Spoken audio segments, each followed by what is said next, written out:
Bien, vamos a comenzar nuestro curso de cálculo diferencial e integral, dando un entendimiento sobre el objeto de trabajo que vamos a utilizar. Vamos a hablar sobre los números, ¿de acuerdo?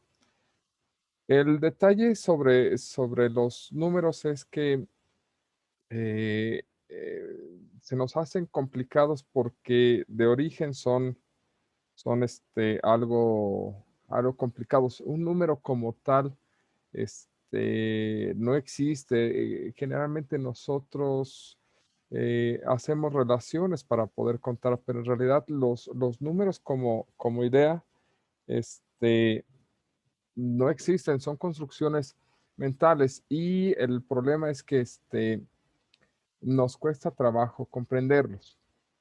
Vamos a empezar a hablar un poquito de los números y vamos a ver cuál es la necesidad de los números que vamos a utilizar, con cuáles vamos a estar familiarizados y cuál es el conjunto de números que vamos a estar utilizando durante este curso, ¿de acuerdo? Cuando nosotros iniciamos a contar, lo que hacemos es comparar nuestros dedos con la cantidad de objetos que queremos relacionar. Así, por ejemplo, si tenemos, no sé, tres pelotas, ¿de acuerdo? Pues levantamos, no sé, uno, dos y tres dedos, ¿no? ¿Sale? Ah, miren qué bonita me quedó mi mano. Y entonces estamos comparando que este dedo va con este dedo va con este y este dedo va con este, ¿de acuerdo?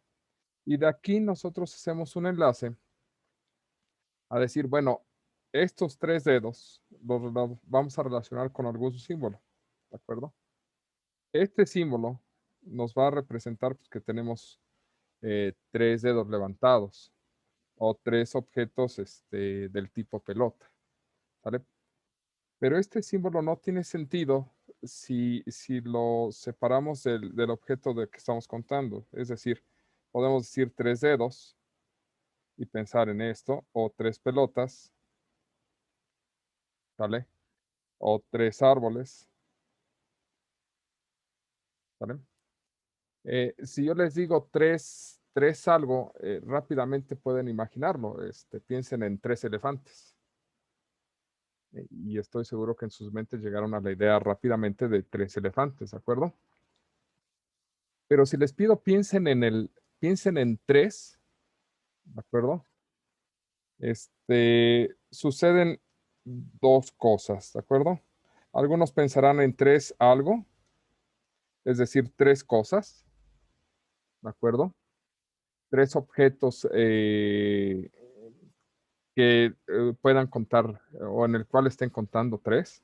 O piensen en el 3 como guarismo, ¿de acuerdo? Es decir, piensen en este símbolo sin considerar el objeto, ¿vale? Piensan en esto, pero sin pensar en tres elementos. Hacer el enlace de olvidarnos de guarismo y pensar en tres o pensar en el tres sin pensar en objetos es muy complicado. De hecho, es técnicamente imposible. La otra parte es que mentalmente empezar a pensar en números más grandes se vuelve complicado. Es decir, les puedo decir, ¿saben qué? Piensen en tres pelotas, ahora piensen en cinco pelotas al mismo tiempo y traten de llevar la imagen mentalmente y dicen, bueno, cinco pelotas todavía. Ahora les digo, piensen en 10 pelotas y dicen, ah, bueno, 10 pelotas, así como que empiezan a imaginar las ordenadas y de tal forma que puedan contar 10 pelotas. Y si les digo, ¿saben qué? Piensen en 273 pelotas, ahí sí me dicen, estás pero operado del cerebro, ¿no? Puedo pensar estructuras numéricas ordenadas, pero esto está más complicado. Sin embargo, tiene para nosotros sentido hablar de esto como número, eh, porque pues, nos han enseñado a manipular los números de forma en la que podamos hacer operaciones, aunque no nos queda muy claro a veces por qué se hacen las operaciones así, pero entendemos que este es un número que supera los 200, que es menor al 300, que esas sí son estructuras ordenadas, ¿de acuerdo? Que tal vez podamos combinar un billete de 200, un billete de 50, uno de 20 y 3 pesos, eso sí nos lo imaginamos y con eso contamos, o es una forma de pensar en el número 273, ¿de acuerdo? Pero los números así como que solos es muy complicado pensarlo porque son estructuras completamente abstractas. Tiene sentido cuando les damos un contexto físico, pero dar los números por separado es un poquito complicado. Sin embargo, nos permiten llevar las cuentas de los objetos que tenemos, ¿de acuerdo? Y hasta aquí estamos pensando en cantidades que vamos a contar. Si tomamos en cuenta cantidades que vamos a contar, entonces entramos en el espacio de un conjunto de números que se le vayan a llamar números naturales, ¿de acuerdo? Los números naturales son los que nos permiten contar, ¿vale? Porque nos permiten comparar un guarismo con la cantidad de objetos que tenemos, ¿de acuerdo? O combinar una serie de guarismos con unas ciertas reglas posicionales con el número de objetos que tenemos. Y aquí hay algo interesante. Nosotros podemos empezar el conjunto de los números naturales del 1 en adelante. Tenemos una pelota, 2 pelotas, 3 pelotas y así hasta hacer crecer este conjunto, ¿de acuerdo? Siempre podemos construir más pelotas, entonces este conjunto no tiene límite de numeración, ¿de acuerdo? Se dice que crece indefinidamente. Aquí hay un detalle con los números naturales, y está en el sentido de que podríamos incluir al cero o no, ¿de acuerdo?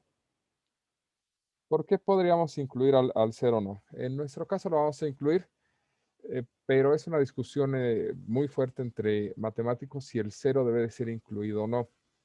Nosotros lo vamos a incluir porque tiene cierto sentido cuando hablamos de conjuntos, ¿sale? Pero es una discusión muy, muy seria. Si debe de ser incluido o no. El problema es que el cero está relacionado con la falta de objetos o la negación de ellos. Si le preguntan a una persona, oye, ¿tú tienes hermanos? Les va a decir, no, no tengo hermanos.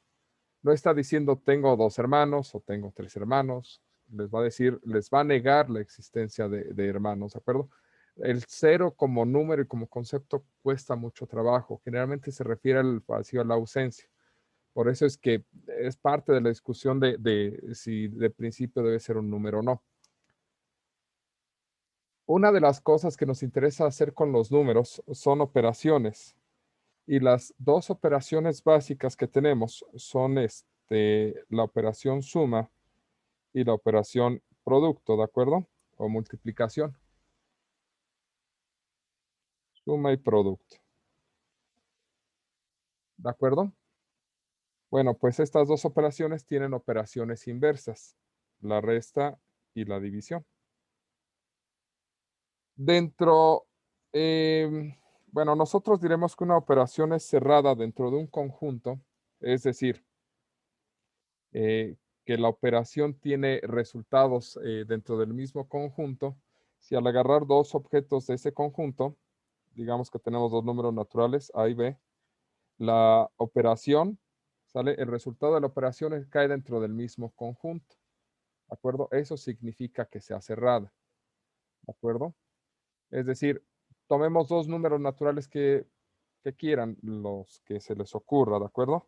Yo los llamé A y B, pero esto es un poquito equivocado porque no tenemos idea de los números en general, pero podemos tener idea de los números en particular. Por ejemplo, piensen en dos números, los que se les ocurran. A mí se me ocurren 5 y 8. Y si los sumo, pues el resultado es 13. Y resulta que si después de un rato me esfuerzo mucho y sigo haciendo pruebas, voy a encontrar que si yo agarro dos números naturales cualesquiera, la suma, ¿sale?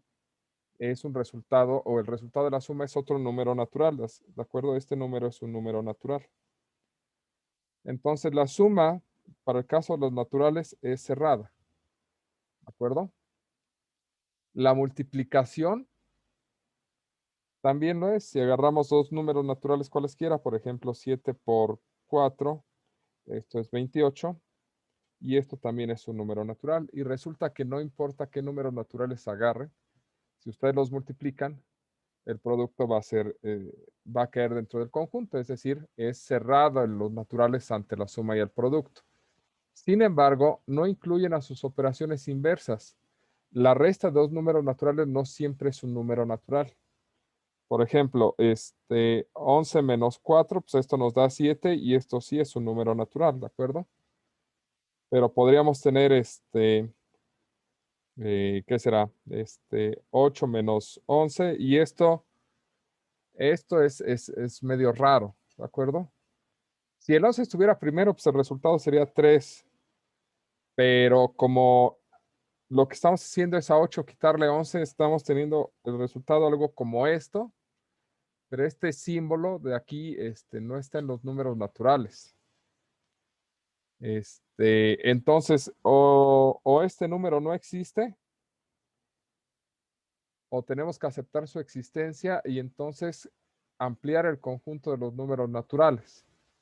¿De acuerdo? Si negamos la existencia, pues nos quedamos nada más con los números naturales y eso es todo lo que tomamos como objeto de trabajo. Pero en este caso vamos a extender a los números que lleven un signo de menos antes de ellos, ¿de acuerdo?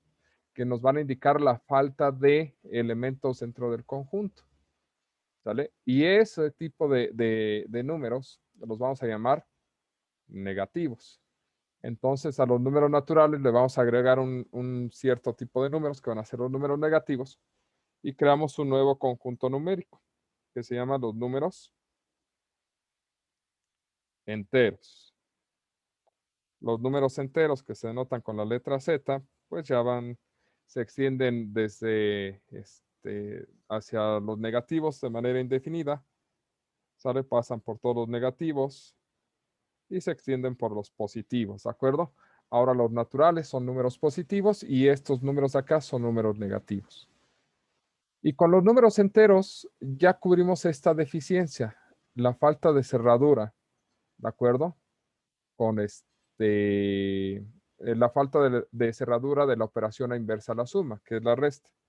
Entonces, con los números enteros ya tenemos una cerradura aquí. Ya podemos agarrar cualquier dos números enteros, no importa si son positivos y negativos, restarlos y el resultado nos sigue dando un número entero. ¿De acuerdo? ¿Sale? El detalle ahora es ver qué pasa con la división. Y es que la división podríamos tener, por ejemplo, 15 sobre 3 y esto pues, nos da 5 y esto es un número entero. O menos 15 entre 3 y esto nos da menos 5 y esto es un número entero. Pero podemos agarrar 8 entre 3 y pues este objeto ya no vive acá. ¿De acuerdo? Este número ya no es un número entero, entonces los naturales ni los enteros son cerrados ante la operación inversa del producto, que es la división. ¿De acuerdo? Y como no son cerrados ante estos números, no hay un número entero que sea esto. Entonces, nuevamente, estamos ante la disyuntiva de negar su existencia y decir, bueno, todos los números que existen son los enteros y no voy a considerar estos objetos que quién sabe qué son, o acepto la existencia de números que no son enteros, ¿vale? Que son parte de un nuevo conjunto de números que nos permite extender la división. Y si hacemos eso, aceptamos la existencia de estos números, ¿sale? Entonces estaremos construyendo, extendiendo el conjunto de números a los números racionales. Y los números racionales nos permite considerar números que contienen, que no son enteros, que están intermedios, es decir, contienen fragmentos de números enteros, por decir algo, ¿de acuerdo? O sea, 8 tercios no es ni 2 ni 3, sino que es un 2 con un fragmento de un número. Eso es más o menos un número racional. ¿Cómo se describen los números racionales? Con la letra Q, ¿de acuerdo? Y estos son descritos como los números de la forma P entre Q, ¿sale? Donde P y Q son enteros porque pues eso hicimos, pusimos un entero acá arriba y otro entero acá abajo para dividirlos, pero no nos fue posible dividirlos de manera entera, ¿de acuerdo? Y entonces quedan expresados como fracción. Solamente vamos a pedir que Q sea diferente de 0, ¿de acuerdo? Y eso es un número racional. ¿Por qué pedimos que sea diferente de 0? Porque suceden cosas raras cuando uno permite la división entre 0, al menos en los números, ¿de acuerdo? Son como ciertas reglas que vamos a dar, ¿vale? Y estos números racionales, ahora sí, si yo tengo dos números racionales cualesquiera, los puedo sumar, los puedo restar, los puedo multiplicar y sabemos que, bueno, no sabemos, bueno, por su experiencia en matemáticas ya sabemos que dos fracciones se pueden dividir, ¿de acuerdo? Entonces también se vuelve cerrado ya con esto ante el producto, ¿vale? En principio, dos números racionales se pueden dividir por la ley del sándwich, si quieren, ¿de acuerdo? Y con eso tendremos el conjunto de números básicos con el que podríamos trabajar. En principio así serían las cosas, pero luego llegan personas a hacer cosas raras. Dicen, bueno, ¿qué pasa si yo tengo un cuadrado del lado 1? Si yo tengo un cuadrado del lado 1 y trato de medir la diagonal, ¿sale? La diagonal por teorema de Pitágoras tomaría el valor de raíz de 2, ¿de acuerdo? Y uno se pregunta, bueno, raíz de 2 es un símbolo que me indica que le voy a sacar raíz cuadrada al 2. Pero pues esto debería de ser un número racional porque son todos los números que conozco. Son todos los números que se escriben con fracción. Entonces raíz de 2 se debería de poder escribir como fracción. ¿Cuál de todos los posibles P y Q me da raíz de 2? Y resulta que alguien tuvo mucho tiempo para ver esto y concluyó que no hay forma de escribir raíz de 2 como fracción. Y estamos hablando de que esto se sabe desde los griegos. ¿Qué hacemos? Pues tenemos dos opciones. Al igual que aquí, negamos la existencia o lo aceptamos, negamos la existencia o lo aceptamos, negamos la existencia de este tipo de números o lo aceptamos. Los griegos, tengo entendido que negaron la existencia de este tipo de cantidades y les llamaron valores inconmensurables que no se podían medir, ¿de acuerdo? Si nosotros aceptamos la existencia, tendremos un nuevo conjunto de números que le llamamos los números irracionales. Los números irracionales son los números que no se pueden escribir como fracción, ¿de acuerdo? Son un conjunto adicional a este. El conjunto de los números irracionales, como son los que no se pueden escribir como fracción, pues no tiene una descripción como lo que tenemos acá. Entonces, para decir qué cosas son los números irracionales, pues se dan ejemplos. Raíz de 2, raíz de 5, raíz de 10, por ejemplo, son números irracionales. Pi es un número irracional. El número de Euler o la base de los logaritmos es un número irracional. Hay una infinidad de números irracionales, ¿de acuerdo? Si nosotros agarramos el conjunto de números racionales y lo juntamos con el conjunto de números irracionales, que en símbolos matemáticos sería hacer esto nos da un conjunto de números que le llamamos los números reales, ¿de acuerdo? Y este es el conjunto de números que trabajamos, ¿vale? Nosotros vamos a estudiar cálculo usando números reales, ¿vale?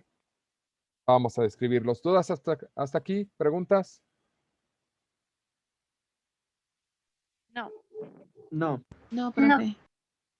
Ok, perfecto. Bueno, vamos a limpiar un poquito la pantalla entonces. Ok. Entonces, nuestro objeto de trabajo van a ser los números y a este tipo de números son números reales. Entonces, cuando nosotros digamos que tenemos un número, pues va a ser, por ejemplo, el 3, pues es un número real, ¿de acuerdo? El de 2.54 es un número real, aunque se puede escribir como número racional.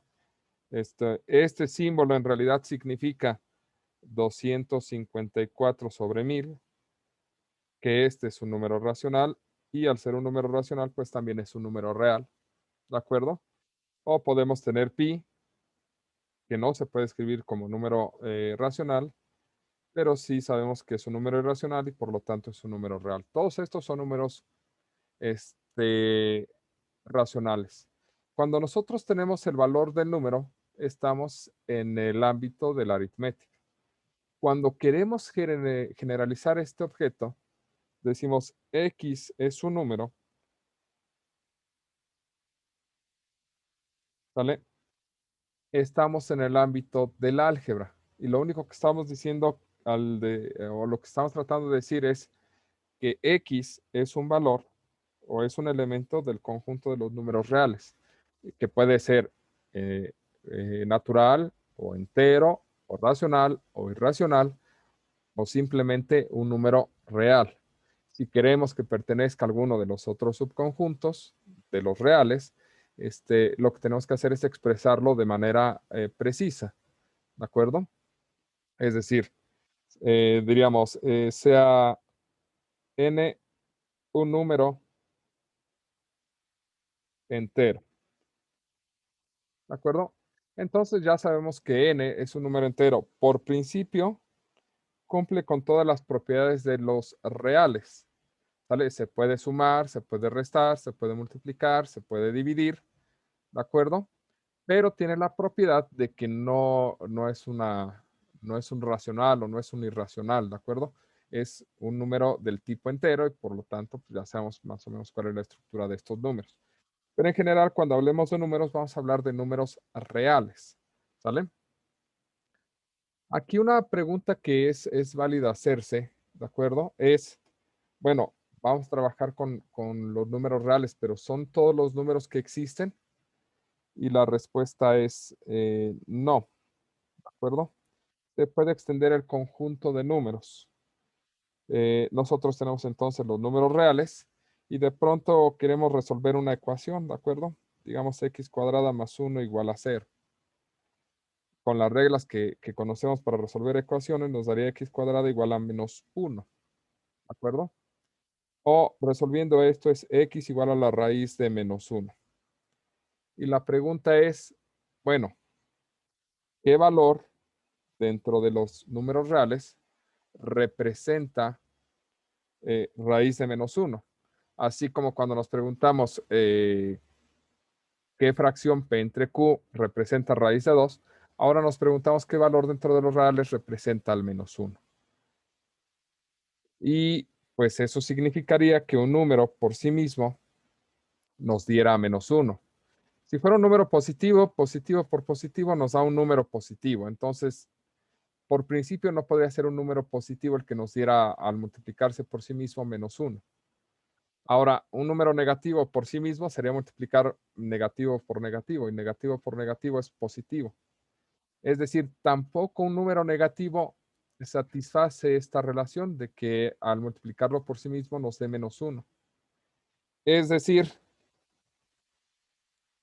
no hay un número real, ¿vale?, que nos represente este valor. Y tenemos dos opciones, al igual que hace rato. Negamos su existencia o aceptamos y extendemos los números reales. Si aceptamos la existencia de estos valores, pasaríamos al plano de los números complejos, ¿vale? O pasaríamos a extender el conjunto de valores a los complejos. Sin embargo, no es el alcance de este curso. ¿Eso qué significa? Significa que rechazamos la existencia de estos valores y nos quedamos simplemente viviendo con los números reales. ¿Qué implicaciones trae? Esto significa que cuando nosotros calculemos raíces o los resultados contengan raíces de números negativos, ¿vale? De valores negativos, vamos a poner aquí negativos, rechazaremos la existencia de ese tipo de resultados y por lo tanto diremos no existen soluciones para ese tipo de cosas. o ese valor no existe. Eso es lo que sucede cuando nosotros decimos, bueno, nos salió la raíz de menos 5. Híjole, menos 5 no, raíz de menos 5 no existe. Por lo tanto, pues esa solución no la podemos ocupar porque rechazamos la existencia de ese tipo de valores y nos quedamos simplemente con los reales. Si aceptamos el resultado, nos iríamos a los complejos, pero no es al alcance de este curso. Entonces, negamos la existencia y nos quedamos solamente con los reales. ¿De acuerdo? Ok. ¿Dudas hasta aquí? No, profe. No, profesor. No. Ok. Entonces, dentro de los números reales, nos quedamos con ellos porque tenemos dos operaciones, las operaciones suma y producto. También sus inversas, resta y división. Y los números son reales, los números reales son cerrados ante estas operaciones. Son dos, de hecho, en matemáticas se considera que solamente son dos operaciones, que son la suma y el producto, con sus inversas asociadas, ¿de acuerdo? También se agrega algo adicional que son sus neutros. ¿Sale? El neutro aditivo o un número que al sumarlo a cualquier otro nos dé lo mismo, en este caso es el 0, y el neutro multiplicativo. ¿Sale? El neutro multiplicativo, pues no es otra cosa que un número que al multiplicarlo por cualquier cosa nos dé lo mismo. Entonces el neutro multiplicativo es el 1, ¿de acuerdo? Y con estos con estos elementos, ¿sale? Más un adicional, se construyen todas las operaciones numéricas que tenemos que aprender, ¿de acuerdo? ¿Cuál es la otra cosa que nos falta? Ya tenemos dos operaciones, sus inversas, sus neutros, y nos falta algo que se llama la ley distributiva. La ley distributiva es la que nos combina la suma con el producto. ¿Sale? En general, nos dice que si tenemos A que multiplica una suma, AB por B más C, el producto se distribuye ante la suma. Esto es A por B más A por C. Esto lo que nos está haciendo es combinarnos el producto y la suma, ¿de acuerdo? Y esta operación es la que nos cohesiona esto para que no lo veamos como cosas separadas, sino que podemos trabajar con ellas. Si hacemos esta operación en este sentido, dentro del álgebra se llama desarrollo del producto, y si lo llevamos en sentido inverso, porque se puede al tener una igualdad, lo vamos a llamar factorización. Pero de estas cosas vamos a hablar más adelante, ¿de acuerdo? Hasta aquí lo que quiero que nos quedemos es que tenemos los números reales, que es una estructura que nos permite tener dos operaciones, sus operaciones inversas y sus neutros, que hay una ley distributiva y que negamos la existencia de las raíces de números negativos. ¿Vale? ¿Problemas hasta aquí? ¿Dudas?